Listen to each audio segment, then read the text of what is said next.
Welcome back, everybody. Today, I wanted to talk about Midnight Gala Lilias and whether she's worth your pull, your summon, any of your bookmarks, your skystones, etc. Let's get into it. So first and foremost, as you can see, Midnight Gala here, or the one that I have on screen right now, is using a Wind Rider, and she has 4.9k attack with 350 crit damage.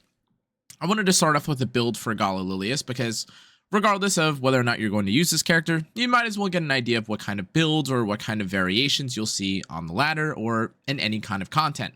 Now, this build has put a lot of, or has kind of, I put a lot of time into this, is basically what I'm trying to say. And even though she's triple S, even if we take off the imprint for a moment, she's still got roughly 4.7k 350, which is obviously ridiculous. Now, the Gala that you're seeing before you is not the average Gala, and for most cases the reason why Midnight Gala Lilias is so strong, or was so strong, which I'll get into in a moment, is specifically because she is great at tank busting and she is very versatile with the different builds that you can run with her. Now, part of the reason that she is also strong as well is because she gets so much free stat, not needing any crit chance, since of course with her S3 and her S1 she can guaranteed crit. Now, with that being said, there are, of course, a couple different variations of builds that I've seen, and although the one that I personally like the most right now is this not really mid speed, but like kind of slower but high damage Midnight Gala.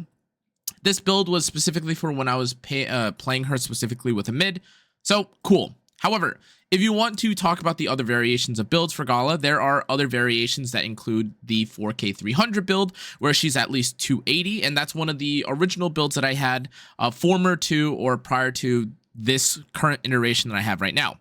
I also want to talk about a couple of the different pieces of content that you can see great usage for her in, and the number one, I guess, piece of content right now, no matter what, regardless of what ends up happening with her, is specifically for when you're trying to fight some of the nightmare raids. In particular, if we just enter for a second, the boss, I believe it's Julevi Council here on the bottom right, are very, very susceptible to Midnight Gala Lilias. Number one, because they have a load of HP, and number two, because once the Julevi Council splits up into the little, the different bugs and you're unsure of which one is the real one, Midnight Gala Lilias' S3, especially when equipped or paired with Daydream Joker, kills extremely fast.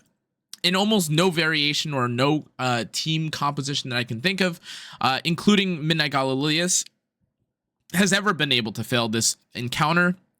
And it's pretty much just because she has so much free stat and she does so much damage with her S3, especially when the enemy has so much more health than you, that it ends up being a simple like one shot, and you almost don't even have to use your eyes or brain to even think about it.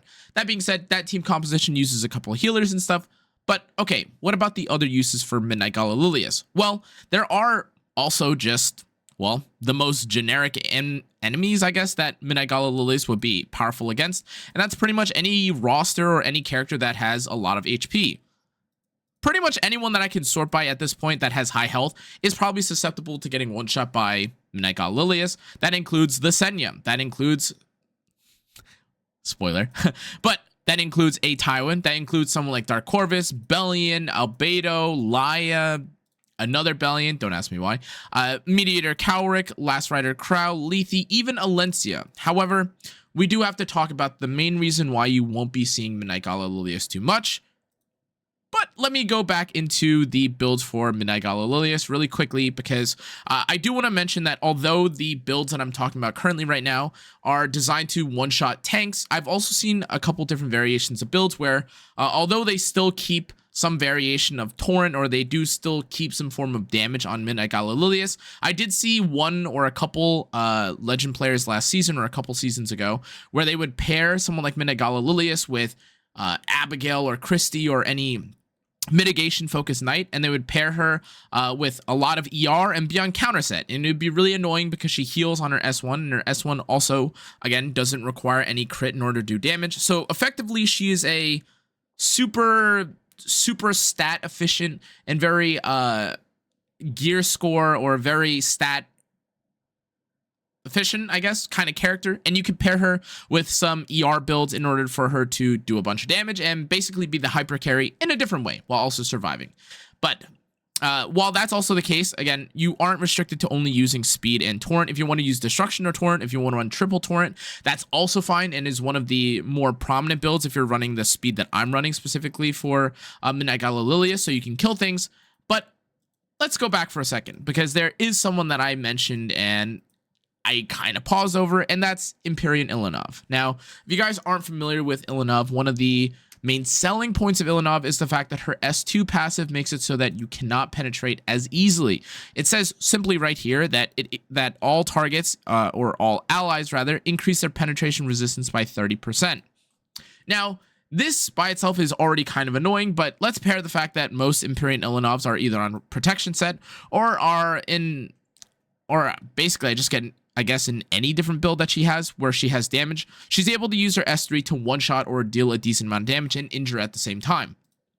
This makes her really good against most team compositions that involve or have to deal with Gala. And before anything else, just plain and simple, if you're not able to use Midnight Gala's S3 to full effectiveness, where you're able to fully penetrate an enemy, guys, 70% penetration is not nearly as good as you think it is, and it's quite impactful when you don't have this. Now, if you're running a character like Midnight Gala Lilias at 5k 350, then maybe this doesn't apply too much. But for the average and majority of players, simply not having access to this max penetration means that you're still going to miss a couple of kills. And it's already difficult enough in some cases for you to kill characters that are at 34,000, 35,000 HP anyways. Put this passive on top of it, and Midnight Gala Lilias is effectively neutered. Now, what's the other issue that you may be thinking about when it comes to Midnight Gala Lilias?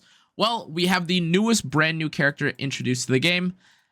Yeah, it's Versatility. Now, Versatility right now is a plague, to put it simply, not only because she changes the way that everyone plays the game, but also because if you're a fast player, well, now Midnight Gala Lilias is also kind of screwed up in terms of if you were going to cleanse Midnight Gala Lilias before she gets debuffed, Versatility doesn't let you deal with that. So Versatility is another slap on the wrist, specifically when it comes to dealing with Midnight Gala Lilias, and is one of the reasons why we have to talk about the pull value of the current banner that's on screen right now. So let's talk about Midnight Gala Lilias's pull value and whether or not you should even be pulling for this character or her artifact. Now, this is a good segue because her artifact is very, very interesting. Now, she herself is, in my opinion, a little bit lacking right now. If you're able to bring someone like Midnight Gala Lilias into a Guild War fight because they're just running, I don't know, a really tanky character, and for some reason there isn't an ML Haste, there isn't an Ilanov, there isn't whatever character you can think of that would punish Midnight Gala Lilias, then okay, but that's so shallow. Like saying that, well, if you can get the perfect scenario for a character, they're good, means literally nothing.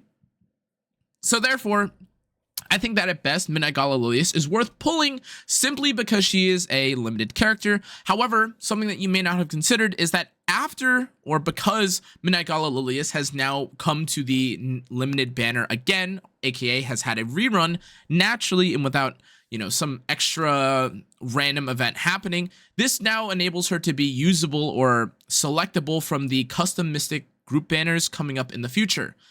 With that being said, this is not the most high intensity must pull character of all time, simply from an availability and pull value sort of POV. Put simply, again, because this character is now limited and they're not bound by some collaboration IP standards from other companies that want to collab with epicseven, you can mostly, if not guaranteedly, guess for when this character is going to come back, or whether or not they're going to be come back, or whether or not they're going to come back in general is a guaranteed now because they've already been rerun. It was just a matter of time. Now, you can't say this for other characters like Rem, for goodbye all of Espa, by the way, even though technically they're having like a rerun or something, and or they're having like a second anniversary or something, and people are hypothesizing Espa might come back. Whatever, baseless, not super good rumors, but I have heard something about that. Don't want to confirm it, but you get the idea. Some collabs are just not meant to come back, or they haven't been come back, or they haven't been confirmed to come back, which is kind of an issue. Where Midnight Gala Lilias is an epicseven specific limited, and they're different tiers of limiteds. Like a collab limited is way more restrictive or way more limited or unavailable as opposed to an epicseven like OC original content limited, which is why she's good but not game-shatteringly, like, devastating if you don't get her right now. You'll probably be able to get her in a future custom banner. And now let's talk about the artifact that she has, because this is on a completely different kind of playing field than her actual character or kit herself. Now, the thing about Midnight Gala Lilias' artifact is that although the art is spectacular and it looks fantastic, the truth is that the effect resistance is not really for Midnight Gala in a lot of cases. It could be nice if you are running, again, like that counter variation that I'm talking, or that I mentioned earlier, where you have a lot of ER and you're on counter and so on and so forth. But the honest truth is that most Midnight Gala Liliases are not built like that and not really used for that exact purpose. But the artifact is very good for, well, you guessed it, and you could probably see right above me right here. It's good for characters like Bloodblade Karen. Now, the effect resistance ends up scaling, if I'm not mistaken, to 50% at max, which is really good, but it also increases the amount of damage dealt by a character like Bloodblade Karen too. Now, if you guys aren't familiar with the terror that is Bloodblade Karen, well, you better get prepared, because this character is on par with, if not one of the best characters in the game, specifically because she's able to have so much effect resistance, she has so much damage, and I could even be slower than what I have here and, I don't know, add more attack or add more, ER, anything like that, or in between, and make my Bloodblade Karen even more miserable to fight against. And the truth is that, well, Midnight Gala Lilias' artifact kind of accentuates that. At the very minimum, it is definitely a great artifact, not only because it gives a lot of ER, but it also doubles as a means to also deal damage with Bloodblade Karen.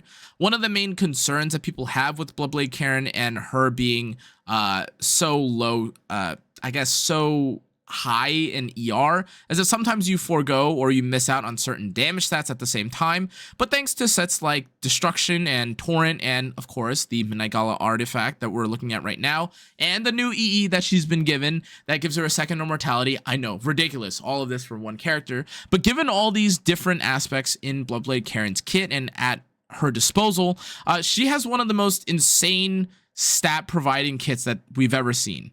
This alongside, again, the attack percent imprint, which is very valuable. It's not like they gave her something random that she can't use, like HP or defense. It's attack percent, and her S2 also increases her attack, defense, and speed as she lowers with more health.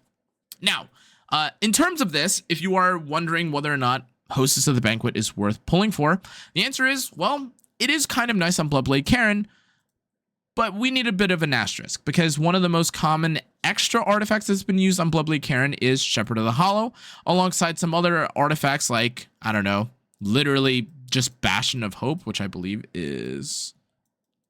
it's here.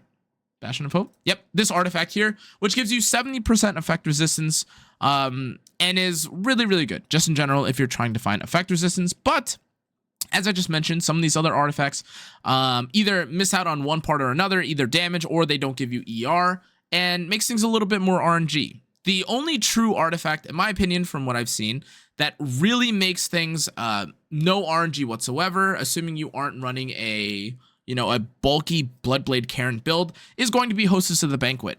It's by far the best performing one, specifically because, again, of the damage increase. And yes, you are missing a little bit of effect resistance, but truth be told, effect resistance versus effectiveness is kind of that's a losing battle. If you are going to be upset about losing 20 effect resistance, well, you could always argue that your gear could roll more effect resistance, or you could get even higher gear score on your Bloodblade Karen. But this video is not just about Bloodblade Karen, despite this artifact being really good on her. Are there any other characters that could use Hostess of the Banquet? The answer is kind of no. Now, of course, like, it would be nice on some characters to have effect resistance. Maybe if you're looking for a really, really degenerate Kayron or something like that, or even ML Kayron. But the truth is that a lot of these characters, like the one you're seeing on screen right now, are either ungeared or they prefer other artifacts, maybe like the Shepherd of Chaos, which is another artifact that someone like Kayron has access to, but it gives him defense and effect resistance as his health gets lower. I literally don't own that artifact. Wow, I completely forgot about that because I don't have any Hall of Trials tokens. But as we bring it open in a second, oop, here we go. Boom, this artifact, yes. Which you cannot see. I apologize. Let me move back. I just realized, did I cover all of that? I know you guys said that last time. So I'll show all the artifacts again in a moment. But as you can see, boom, this artifact gives you defense and also increases your evasion and defense up to 20% as you get lower and lower in HP.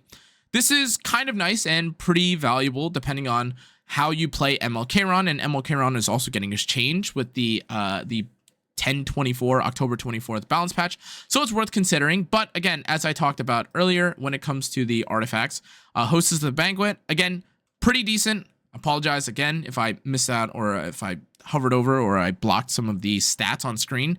It's pretty good for Bloodblade Karen, decent on characters like MLK-Ron and other characters that are ER. Pretty much just those two, to be honest, when it comes to thieves in general, though.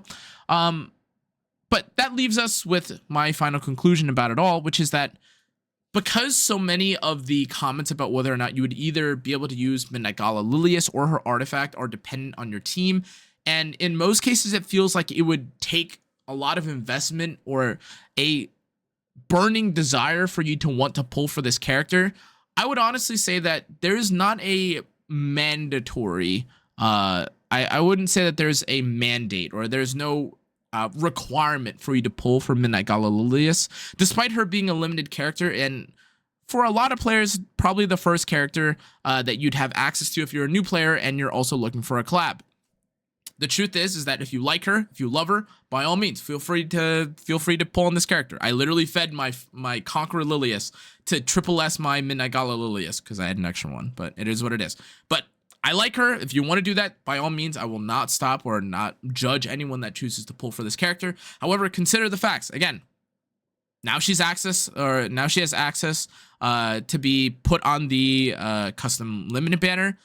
She's kind of getting destroyed right now by Ilinov. She doesn't do well into Zio, Harsetti, literally any fast character that deals with her can kind of reduce her effectiveness.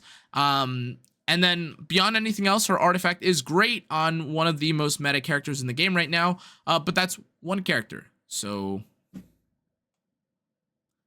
overall, I'd say in terms of pull value, I would say that she's probably at a 6.5, maybe 6 out of 10, just because she's going to do what she's going to do in a very meaningful way if you have access to her. But as with all the RNG and BS of the game right now, the second that you have to deal with characters outspeeding Midnight Gala Lilias or tanking her down in a meaningful way, she definitely starts to feel a lot less worthwhile. But anyways, guys, that's going to be it for this video.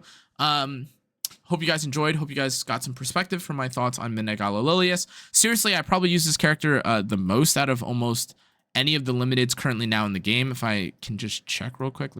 Actually, I've been playing a lot of Amiki recently, so maybe this is a bad time to be showing my log. But oh yeah, here we go. This is the let me move myself down. Over here. Over here. Cool. Over here.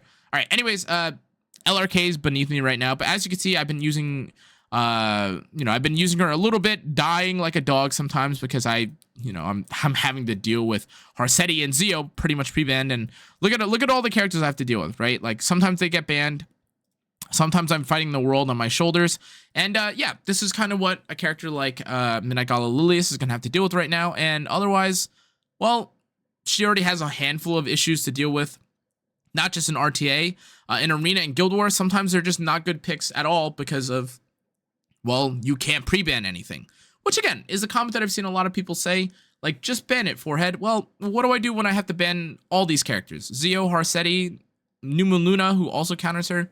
Doesn't feel too good. Anyways, guys, that's going to be it for this video. Hope you guys enjoyed. If you did, make sure to like, comment, turn on the notification bell, and subscribe. I'll see you guys all next time. Stay safe, stay healthy. Good night.